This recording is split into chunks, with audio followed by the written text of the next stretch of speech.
Comrade Mohammad Selim, উপস্থিত আমাদের পার্টির মহকুমা কমিটির সম্পাদক কমরেড তাপস দত্ত, উপস্থিত আছেন কংগ্রেস দলের পক্ষ থেকে জেলা নেতৃত্ব সন্তোষ দেবনাথ এবং যিনি বক্তব্য রেখেছেন মানিক দাস, আপনারা সহ এই সভায় উপস্থিত আমার শ্রদ্ধেয় অভিভাবক বৃন্দ, মা ও বোনেরা এবং অন্যান্য বন্ধুগণ, আমি প্রথমেই আপনাদের সকলকে আন্তরিক শুভেচ্ছা এবং অভিনন্দন জ্ঞাপন করছি। আজকের সভার মূল বক্তব্য রাখবেন আমাদের পার্টির নেতা, যার বক্তব্য শোনার জন্যে আপনারা বেশি সংখ্যায় এখানে উপস্থিত হয়েছেন, কমরেড মোহাম্মদ সেলিম। উনি বিস্তৃত আলোচনা করবেন। আমি এই কেন্দ্র থেকে এর আগেও আপনাদের ভালোবাসা, সহযোগিতা, বুদ্ধি, পরামর্শ, আশীর্বাদ নিয়ে 6 বার প্রতিনিধিত্ব করার সুযোগ পেয়েছি। তার জন্যে আমাদের পার্টির তরফ থেকে, আমার নিজের তরফ থেকে আপনাদের সকলকে, এখানে যারা উপস্থিত হয়নি আরো অসংখ্য অভিভাবকরা, মা বোনেরা, বন্ধুরা আছেন যারা বামফ্রন্টের প্রার্থী হিসাবে আমাকে নির্বাচিত করার জন্য সহযোগিতা করেছেন, তাদের সকলের কাছে কৃতজ্ঞতা জ্ঞাপন করছি। এই রাজনগর বিধানসভা এলাকা, এটা পশ্চিম পাড় নামে পরিচিত ছিল।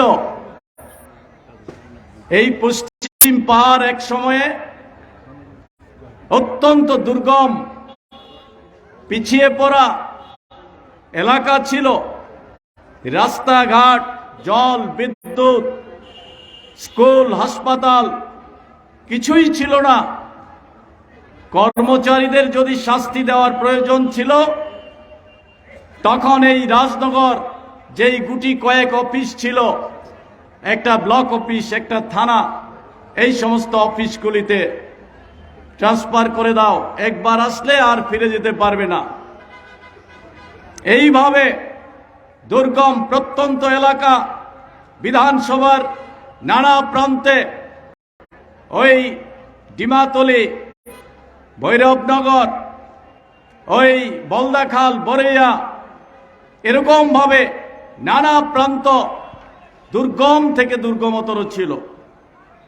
সেই অবস্থা থেকে বামফ্রন্ট সরকারের যে কর্মসূচি, সেটাকে সারা রাজ্যে যেমন বাস্তবায়িত করা হয়েছে, সেই সুযোগ আমরা আমাদের বিধানসভা এলাকায় এনে কিভাবে এই এলাকার অগ্রগতি ঘটানো যায়, সেই চেষ্টা আপনাদের পরামর্শ সহযোগিতা নিয়ে করেছি। তার মধ্যে কোনো রকমের আন্তরিকতার ত্রুটি ছিল না। আপ্রাণ চেষ্টা করেছি কিভাবে এই এলাকার উন্নয়ন করা যায়। আজকে যদি সারা ত্রিপুরায় রাজনগরের নাম বলেন, সবাই এক নামে চিনে, উন্নয়নের একটা অন্যতম এলাকা হিসাবে চিনে। এমন কোনো গাঁওসভা নেই, পঞ্চায়েত নেই, যেখানকার অভিভাবকরা বলতে পারেন যে স্কুলের জন্যে আমাদের ছেলে মেয়েরা পড়াশোনা করতে পারে না। এই দায়িত্ব আপনারা নেননি। এটা আজকে আমরা বলতে পারি গর্ব করে যে একটা এলাকাও এরকম নেই যে স্কুলের অভাবে ছেলে মেয়েরা পড়তে পারে না। অথচ কি ছিল? একটা মাত্র হাই স্কুল ছিল বরপাতরিতে, আর কোনো স্কুল ছিল না। আজকে কোথায় নেই স্কুল? এদিকে রাঙ্গামুড়া, রাধানগর, তারপরে গোসখামার, ডিমাতলি, সীমান্তবর্তী 4-4টা 12 স্কুল, পিয়ারবাড়ি, চোত্তাখোলা, নিয়ারনগর, রাজনগর, তারপরে বরপাথরে, আমাদের ভাতখোলা, এই সমস্ত জায়গাতে ক্লাস 12 স্কুল হয়েছে। আমি high school SB school, primary স্কুলের কথা বললাম না, এমন কোন পাড়া নেই যেখানে অঙ্গনওয়াড়ি সেন্টার নেই। এইভাবে আমরা করেছি। এই 5 বছরে এই কথা কেউ বলতে পারবে না যে একটা প্রাইমারি স্কুল, একটা অঙ্গনওয়াড়ি সেন্টার এই সরকার করেছে।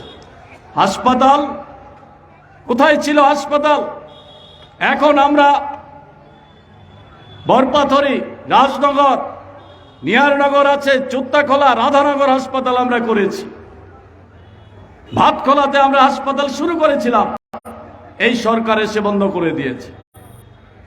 এইভাবে উন্নয়ন যা করার আমরা সামগ্রিকভাবে পানীয় জল, বিদ্যুৎ, জলসেচ, রাস্তাঘাট সব আমাদের সময়ে করেছি। একটা সময় এরকম ছিল পায়ে হেঁটে যাওয়া ছাড়া গ্রামে যাওয়া যেত না। আজকে এমন কোনো গ্রাম, এমন কোনো পাড়া নেই যেখানে গাড়ি দিয়ে যাওয়া যায় না।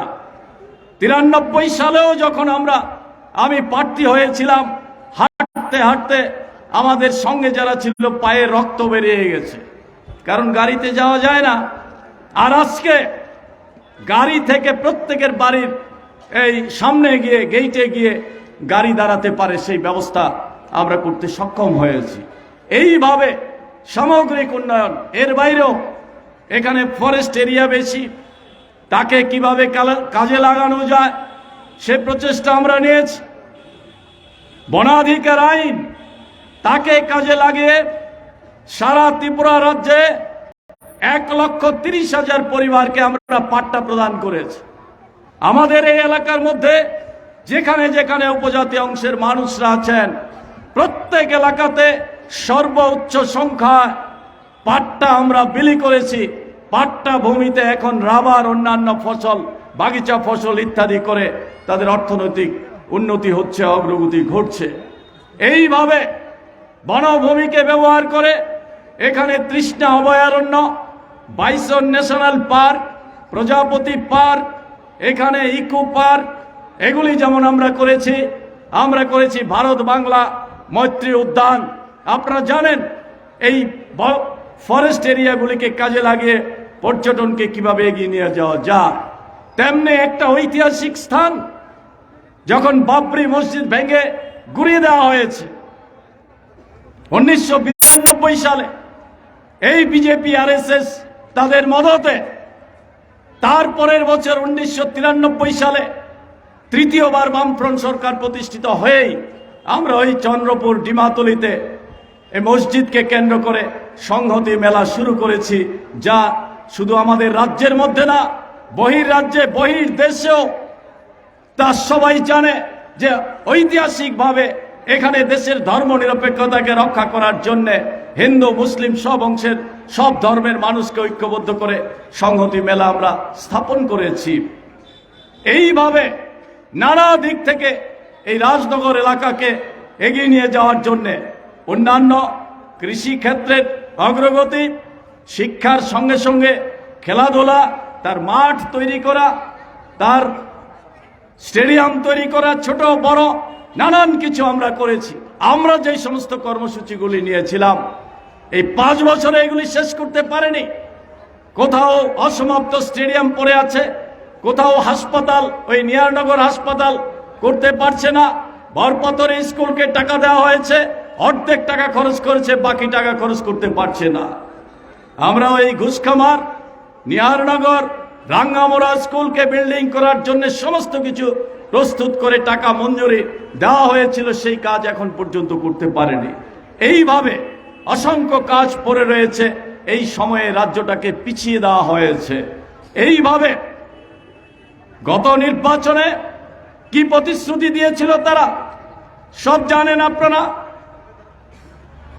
তার চেয়েও বড় কথা, আজকে আমরা কংগ্রেস, CPIM একসঙ্গে, বামফ্রন্ট একসঙ্গে বিজেপিকে পরাজিত করার জন্য একমত হলাম। তার কারণ কি?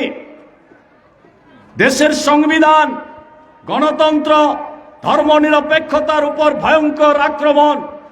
আগামী দিন হিন্দু, মুসলিম, বৌদ্ধ, খ্রিস্টান সব ধর্মের, সব বর্ণের মানুষ ঐক্যবদ্ধ হয়ে থাকতে পারবো কিনা, আমাদের অধিকার থাকবে কিনা, কথা বলার অধিকার থাকবে কিনা, গণতান্ত্রিক যে স্বয়ংশাসিত সংস্থাগুলি আছে তার স্বাধীন ভূমিকা থাকতে পারবে কিনা, এই সংকটে এসে দাঁড়িয়েছে। এই সংকট থেকে দেশকে রক্ষা করতে সমস্ত ধর্মনিরপেক্ষ গণতান্ত্রিক শক্তিকে ঐক্যবদ্ধ হওয়া একান্ত প্রয়োজন হয়ে পড়েছে। সেই প্রয়োজন ত্রিপুরা রাজ্যের ক্ষেত্রে আরো গুরুত্বপূর্ণ হয়ে আমাদের সামনে দেখা দিয়েছে। এ রাজ্যে 2018 সালের পর থেকে বিজেপি ছাড়া, শাসক পার্টি ছাড়া অন্য কোনো রাজনৈতিক দলের কথা বলার অধিকার নেই, কাজ করার অধিকার নেই। প্রথম তো বামপন্থীদের উপর আক্রমণ, তাদের পার্টি অফিস, তাদের উপর খুন করা হয়েছে, আক্রমণ করা হয়েছে, অত্যাচার করা হয়েছে, বাড়িঘর ভাঙা হয়েছে, তাদের ব্যবসার প্রতিষ্ঠান, রাবার বাগান, পুকুর নানাভাবে আর্থিকভাবে ক্ষতিগ্রস্ত করা হয়েছে। এটা প্রথম বামপন্থীদের উপর করেছে। তারপরে দেখা গেছে অন্যান্য রাজনৈতিক দল, কংগ্রেস সহ অন্যান্যরা তারাও আক্রান্ত হচ্ছেন। সাধারণ মানুষ, ডাক্তার, ইঞ্জিনিয়ার, উকিল তারা আক্রান্ত হচ্ছেন। শিক্ষক, অধ্যাপক, সংবাদ মাধ্যম, পত্রিকা, চ্যানেল, সাংবাদিকরা নানাভাবে আক্রান্ত হচ্ছেন। গণতন্ত্র বলতে দ্বিতীয় কিছু নেই। আপনার পেটে ক্ষুধা আছে, বেকারদের চাকরির প্রয়োজন আছে, শ্রমিকের মজুরি বৃদ্ধি করার প্রয়োজন আছে, লুটপাট হয়ে যাচ্ছে, কেউ কথা বলতে পারবেন না, গণতন্ত্র নেই, গণতন্ত্রের গলা টিপে ধরেছে। এই ধরনের একটা অবস্থার মধ্যে দাঁড়িয়ে বিজেপিকে পরাজিত করার জন্য আজকে বামপন্থীরা, কংগ্রেস একসাথে লড়াই করে এই বিজেপির হাত থেকে, অত্যাচারের হাত থেকে ত্রিপুরাকে মুক্ত করার সিদ্ধান্ত আমরা নিয়েছি। আপনারা জানেন 13টা আসনে কংগ্রেস লড়াই করবে, 47টা আসনে বামপন্থীরা লড়াই করবে। তার মধ্যে একটা আসনে ওই 7 রামনগরে মানবাধিকার নিয়ে আন্দোলনের প্রথম সারিতে যিনি আছেন বরিষ্ঠ আইনজীবী, ওনাকে সেখানে প্রার্থী করা হয়েছে। এই লড়াইয়ে আজকে সম্মিলিতভাবে এই সন্ত্রাস, অত্যাচার হাত থেকে ত্রিপুরাকে মুক্ত করতে হবে, এটাই হচ্ছে প্রধান কাজ। তো আমাদের এই এলাকার যেমন উন্নয়ন স্তব্ধ হয়ে গেছে, গোটা রাজ্যের মানুষকে প্রতারণা করেছে। 299টা প্রতিশ্রুতি দিয়েছিল, বেকার যুবকদের প্রতিশ্রুতি দিয়েছিল 50,000 চাকরি হবে 1 বছরে, 7 লক্ষ বেকারের চাকরি হবে, মিস কল দিলেও চাকরি হবে। কোথায় এখন? সবচেয়ে বেশি প্রতারণা শিকার হয়েছেন বেকার যুবক যুবতীরা। এইভাবে মিস কলের নাম করে প্রতারণা করেছেন।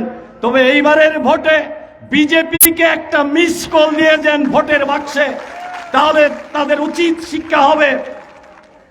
মানুষের সঙ্গে প্রতারণা করলে তার জবাব কি হয়, এবার সেই শিক্ষা পাবে। রেগার শ্রমিক 90 থেকে 95 দিন কাজ পেত, কোনো একজন ব্যক্তি বলতে পারবে যে আমি কাজ পাই না। আর এখন কেন সেই কাজ 25 থেকে 30 দিন পায় না বছরে? যারা মিছিলে, বিজেপির মিছিলে যায় না, তাদেরকে কাজ দিচ্ছে না। এইভাবে বৈষম্য, কাজ করে টাকা পাচ্ছে না। আর মন্ডলের নেতারা, তাদের নেতা কর্মীরা কাজ না করে টাকা লুট করে নিয়ে যাচ্ছে। উপরে যেমন মন্ত্রী, এমএলএ, মন্ডলের নেতারা লুট করছে, নিচের স্তরেই লুট হয়ে যাচ্ছে। এর বিরুদ্ধে যাতে কথা বলতে না পারে, তার জন্যই গণতন্ত্রের উপর আক্রমণ। আমাদের রাজ্যের যুবকদের সমাজ বিরোধীতে পরিণত করেছে।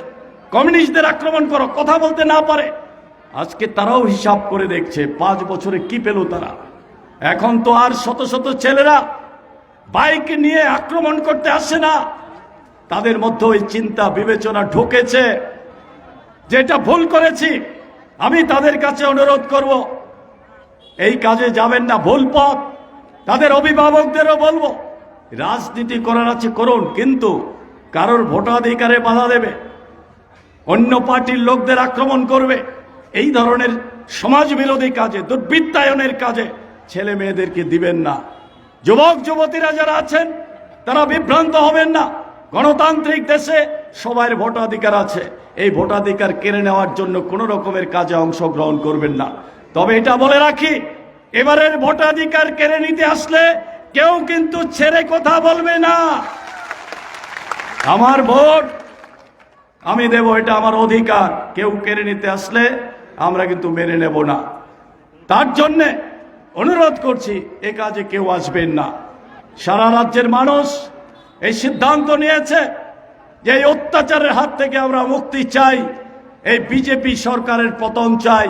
এই বিজেপি সরকারের পতন এখন শুধু সময়ের অপেক্ষা। 16 তারিখের ভোট, 2 তারিখের গণনায় বিজেপির কবর হবে, অবসান হবে, এতে কোনো সন্দেহ নেই। তার জন্যে সারা রাজ্যের মানুষ আজকে প্রস্তুতি নিচ্ছে।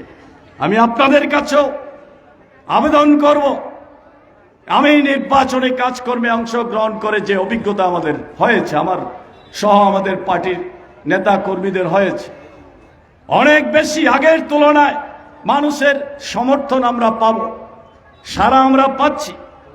ভয়ে আমাদের সঙ্গে মিছিলে আসতে পারছে না, মিটিংয়ে আসতে পারছে না।